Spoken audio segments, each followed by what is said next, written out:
Oke, kali ini kita akan membahas sudut berelasi yang sangat penting untuk memecahkan soal-soal seperti berapakah nilai dari sinus 120 derajat atau cos 225 derajat atau nilai untuk sudut-sudut yang lebih dari 90 derajat.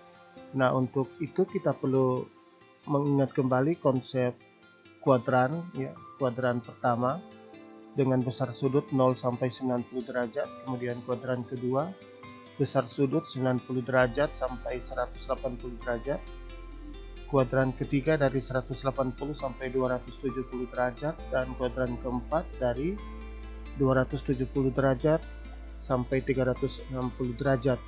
Kita langsung fokus kepada sudut berelasi di kuadran kedua, 3, dan 4 karena di kuadran pertama itu untuk sudut-sudut 0 sampai 90 derajat, khususnya sudut istimewa, tidak perlu kita banyak menghitung lagi karena sudah ada nilainya. Nah, bagaimana berelasinya di kuadran kedua? Konsep pertama yang harus kita ingat konsep tanda, ya. Saya menghafalnya dulu dengan konsep sin ta cos. Sin ta cos. Konsepnya adalah di kuadran kedua sudut berelasi untuk sinus nilainya positif dengan bentuk relasi 180 derajat kurang alfa. Di kuadran kedua, kuadran ketiga yang positif adalah tangan dengan konsep berelasinya di 180 derajat tambah alfa. Kemudian di kuadran keempat yang positif adalah kosinus dengan konsep berelasinya adalah bentuknya adalah 360 derajat kurang alfa. Kalau di kuadran kedua misalnya kalau sin yang positif berarti yang lainnya adalah negatif. Demikian juga di kuadran ketiga dan keempat. Nah, bagaimana kita menerapkannya? Kita langsung coba dengan menggunakan soal yang telah tersedia. Berapa nilai dari sinus 120 derajat?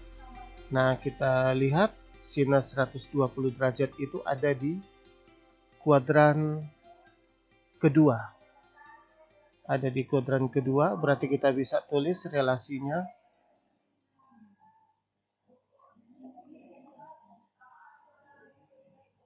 sinus 120 derajat kan bisa kita tulis dalam bentuk 150 derajat dikurangi 30 derajat.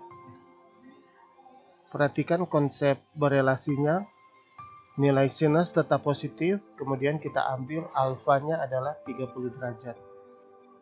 Sinus 30 derajat. Nilai dari sinus 30 derajat adalah 1/2. Oke, bagaimana dengan soal berikutnya? Kosinus 225 derajat. Sudut 225 derajat itu ada di kuadran ketiga dengan konsep berelasinya adalah 180 derajat tambah alfa. Jadi kita perlu merubah 225 derajat itu dalam bentuk 180 derajat tambah berapa. Jadi kalau kita tulis cos 180 derajat ditambah 45 derajat. Perhatikan berelasinya kosinus di kuadran ketiga adalah negatif. Kita tulis negatif sini. Cos. Kemudian kita ambil alfanya. Alfanya adalah 45 derajat. 45 derajat. Nilai dari cos 45 derajat itu adalah 1/2 akar 2, ada negatif di depan, negatif 1/2 akar 2. Oke, cukup mudah kan penggunakannya. Kita lihat dua contoh lagi. Sekarang kita lihat tangan 180 derajat. Tangan 180 derajat boleh kita gunakan di kuadran kedua atau kuadran ketiga. Kalau kuadran kedua, kita akan menggunakan relasi 180 derajat kurang alfa, tanda tangan negatif. Kemudian kalau kuadran ketiga, 180 derajat tambah alfa, tangan positif. Sebenarnya kalau kita lihat itu nilainya sama saja ya. Oke, bagaimana kita menyelesaikannya? Pertama, kita tulis dulu tangan 180 derajat itu bisa kita tulis sebagai tangan 180 derajat. Kalau kita gunakan kuadran kedua, kurang 0 derajat. Tangan di kuadran kedua nilainya negatif, untuk sudut berelasi kita tulis negatif. Tangan 0 derajat. Tangan 0 derajat itu nilainya adalah, kalau kita ambil konsep sin per cos, sin 0 itu 0, cos 0 1. Jadi kita bisa tulis 0 per 1 0, jadi minus 0, atau sama saja dengan 0. Oke, bagaimana untuk sinus 360 derajat? Nah, 360 derajat itu ada di kuadran ketiga. Ini kuadran keempat dengan relasi 360 derajat kurang alfa, nilai sinus 0 derajat, nilai sin itu negatif ya. Berarti kita bisa tulis sinus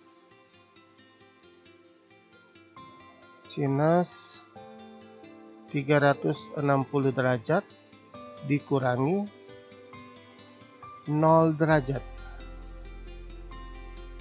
Nilai sinusnya negatif, sinus, kemudian kita ambil alfanya adalah 0 derajat. 0 derajat itu, sinus 0 derajat nilainya adalah 0, negatif 0, atau sama saja dengan 0. Oke, demikian pembahasan untuk sudut berelasi, semoga bermanfaat.